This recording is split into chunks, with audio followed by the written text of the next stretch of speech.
Segue o giro aqui nas redes sociais da Super Rádio Tupi. Ao meu lado, duas feras. Do lado esquerdo, o Tigrão Ricardo Moreira. Do meu lado direito, o nosso ídolo Wellington Campos. E a melhor cobertura do Vasco e da seleção brasileira.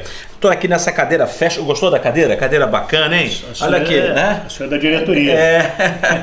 Cadeira Champions League. Cadeira Champions League. Orelhuda. Muito bem. Vamos começar a falar aqui no nosso Segue o Giro pelo Flamengo, né? Tá aquela novela do Pedro, chega, acerta, não acerta. Será que ele acerta? O empresário foi lá, recebeu o ok da Fiorentina. E agora? Será que ele vem para o Flamengo? As informações que chegam é que está tudo certo entre o empresário do Pedro, a Fiorentina aceitou a proposta, vai ceder o jogador. Enfim, o Pedro saiu do Fluminense para a Fiorentina com uma grande esperança, né, de desabrochar lá no time de Florença, mas lamentavelmente isso não aconteceu. Tomara que nesse retorno ao Brasil, no Flamengo, ele possa render um bom futebol. Talvez ele seja a primeira opção do banco de reservas, já que se o Gabigol renovar, é difícil encaixar ele nesse time, né? É um grande jogador, né, Wellington? Ele tem talento. Ele já mostrou isso quando atuava pelo Fluminense, né? Jeito ele tem, né? Ele é talentoso. Agora, é aquilo que nós já conversamos outras vezes. O cara sai muito cedo.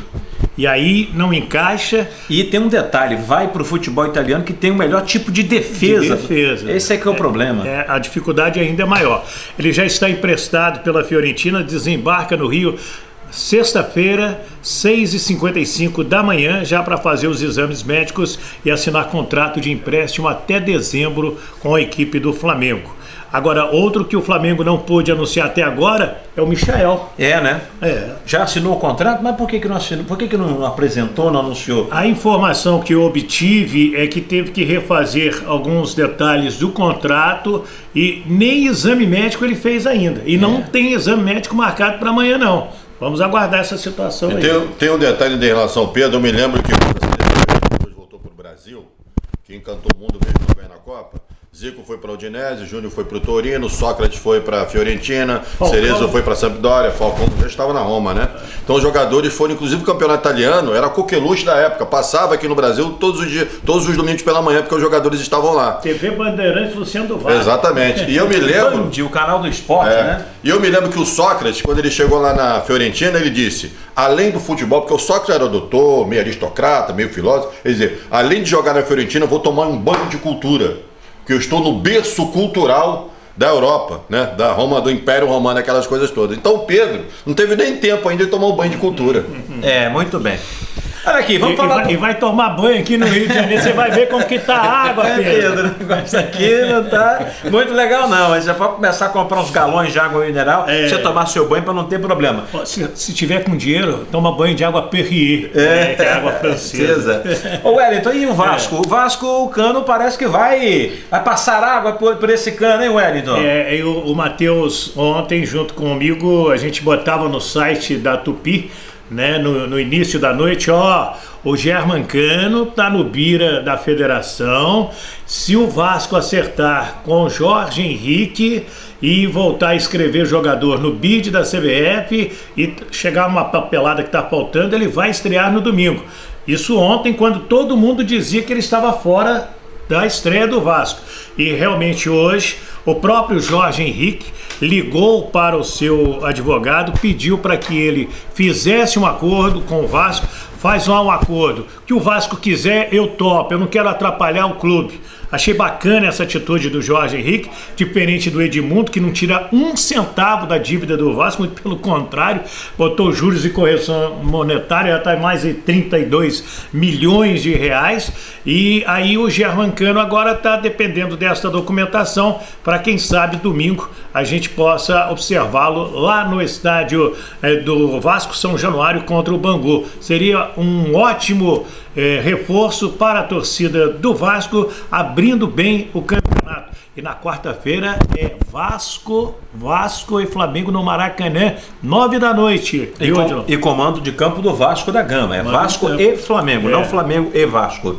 Tigrão, e aí, o nosso querido Fluminense também se mexendo, se movimentando, vem aí o Campeonato Carioca, Fluminense vai passear um pouquinho, vai até Bacaxá enfrentar a equipe da Cabo Friense, né? Seria bom se fosse sábado de carnaval. Né? Uma maravilha. Viajar para aquele lado do sábado de carnaval. Mas o problema é o trânsito. A questão é poder chegar. Não é chegar. Tem que sair daqui 3 dias antes. 3 dias antes, senão não consegue chegar, porque o engarrafamento da Via Lagos vai daqui lá na ponte Rio-Niterói. Agora é interessante do Fluminense, lamentavelmente, da contusão do Frazan, né, que teve um entorse no ligamento cruzado do joelho direito, vai ficar 8 meses parado. Vai ter que ir no mercado buscar gente. Nem joga essa temporada, acredito. A curiosidade fica por conta do Fernando Pacheco. Foi contratado, anunciado, chegou, fez a médica e já voltou pro Peru. Porque começa o pré-olímpico. Então, Brasil e Peru. Então o torcedor do Fluminense vai ter que olhar a seleção peruana para saber como é que é esse tal de Fernando Pacheco, como é que o cara joga. Então, alô, galera tricolor, olho na seleção peruana, porque o Fernando Pacheco é o 10 de lá. Agora, é uma questão que eu não sei. Será que o torcedor tricolor vai estar torcendo para a seleção peruana ou para a seleção brasileira, Wellington Campos? Vai torcer para a seleção do Brasil, porque tem o Nino, tem o Caio Henrique, tem outros jogadores que passaram pelo Fluminense. O Alan tá lá também, não? Não, o Alan não foi convocado. Ficou de fora. Ficou de fora. Mas vai ficar de olho na seleção peruana no Pacheco.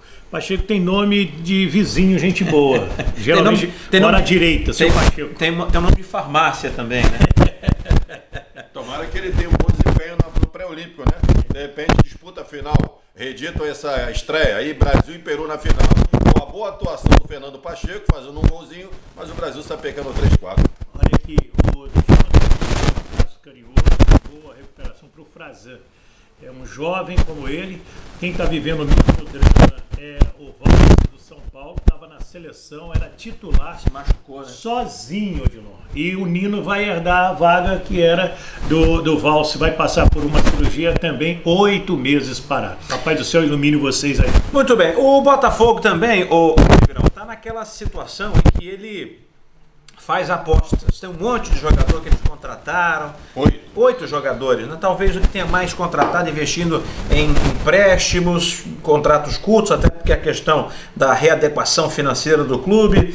E agora tem aí um desafio pela frente, né? Vamos ver o que vai acontecer. O Espinosa está lá comandando os trabalhos, é um cara experiente, junto com o Alberto Valentim, mas o Alberto vai seguir lá no Espírito Santo, onde também está o repórter da Tupi, o Thiago Veras, acompanhando lá a pré-temporada do Botafogo. Uma galera está chegando nesta quinta-feira para o jogo de sábado, lá em Volta Redonda, contra a equipe da casa, Volta Redonda. E aí, o que a gente pode esperar desse Botafogo? O Botafogo liberou 14 jogadores com mais 8 da equipe sub-20. Esse grupo vai integrar o elenco do Botafogo e vai disputar as 2 primeiras rodadas. Primeira contra o Volta Redonda e a segunda contra o Madureira. O Diego Cavalieri, inclusive, será o goleiro titular dessa equipe. E aí soma-se os jogadores que estão na reserva com os jogadores que estão na base. Esse Enio, que jogou a Copa São Paulo, fez 4 gols. Não sei se ele será aproveitado pelo Valentim, acredito até que sim. Vamos esperar e aguardar. Agora, o Botafogo, com essas contratações, é uma aposta. E toda aposta, ela vem carregada de uma incógnita, uma interrogação muito grande. Eu me lembro que quando o Fluminense montou o time que foi tricampeão carioca, 83, 84 e 85, campeão brasileiro de 84, o Fluminense trouxe vários jogadores do sul do país, fez uma aposta e deu certo. Ninguém sabia que era Branco, ninguém sabia que era Jandir, ninguém sabia que era Tato, Leomir, René, o Austin Assis, eram pouco conhecidos, mas não eram jogadores de projeção nacional. Então o Fluminense contratou vários jogadores e montou um timaço. Tomara que o Botafogo tenha acertado nas suas contratações. Muito bem, ainda falou do Austin do Assis, eles acabaram se tornando o casal hit do futebol. Agora, Wellington, o Botafogo está fazendo a aposta. Tem que se pagar para ver, né? É o custo da aposta. Eu acredito nesse trabalho do Botafogo. O Botafogo dá muita sorte, um jogador desconhecido, o cara chega, aproveita e tem o apoio da torcida, que é importante, e aí acontece e depois fica famoso, o Botafogo negocia. Geralmente é isso. Eu vou fazer um apelo às 4 grandes torcidas do Rio. Na verdade, não precisava nem fazer para a torcida do Flamengo, mas vou reforçar. Primeiro, agradecer a torcida do Flamengo por todos os estados. Também a do Vasco, né? E do Fluminense e do Botafogo. Gente, vamos curtir o Carioca. Vamos curtir o Campeonato do Rio. Até para poder fazer aquela piadinha com o vizinho, com o amigo do trabalho, com o irmão, com o pai, com o cunhado. Vamos curtir o Campeonato do Rio. Vai ser muito legal esse Campeonato Carioca. E com casa cheia, você no estádio. Vai no estádio, é muito legal. Leva a sua família, leva os seus filhos, né? Leva os seus sobrinhos, leva os seus pais, seus avós, por que não? Recordar e ao Maracanã, o Milton Santos, São Januário. Moça bonita. Moça bonita e os estádios. E se for lá no Campo do Madureira, lá no Mercadão, tem um pastel. Eu acho que eu tô todo dia eu falo nesse pastel com caldo de cana. Pastel com caldo de cana. Como diz uma Paulinha, de comer de joelho. Sai de joelho, pede um pastel de carne ou de queijo e um copo de caldo de cana. Agora uma coisa aprenda, bem, galera. Até por experiência própria. Nunca misturem água de coco com caldo de cana. Ou uma coisa ou outra. Porque a mistura acaba com você. Muito bem, vem aí o Campeonato Carioca, a primeira rodada, você vai acompanhar toda ela na Super Rádio Tupi, no sábado no Maracanã, 4 da tarde, tem Flamengo voltando à ação, Mengão vai enfrentar a equipe do Macaé, que foi o último colocado da seletiva. Então, Flamengo e Macaé, o Jota Santiago, o Rubem Leão. Não. Tá errado o que ele falou, esquece. Por quê? Foi o segundo colocado. Então, eu falei o segundo colocado. Você falou o último. Não, o segundo colocado. Ele quis dar a entender que é o segundo ou o primeiro dos últimos. Mas é isso. Eu tô perturbando ele nisso aí. Mas é isso, Flamengo e Macaé, a bola rolando, você curtindo com o Jota, com o Rubem Leão e todo o nosso timaço. Às 6, Botafogo e Volta Redonda, eu vou lá trazer aqui junto com o Marcos Vinícius todas as informações e as emoções desse jogo. E aí no domingo tem a volta do Garotinho, com Vasco e Bangu em São Januário, o Gerson Canhotinha vai comentar, com o Gilson, com o Wagner Menezes, com o Wellington Campos e todo o primeiro time do rádio. Aí, mais tarde, também lá em Bacaxá, o Fluminense jogando com a Cabo Friense, o Jota, o Rubem Leão e o primeiro time do rádio. Campeonato Carioca 2020 é aqui na Tupi. Quer ouvir futebol com emoção? Hashtag segue a líder, segue o giro!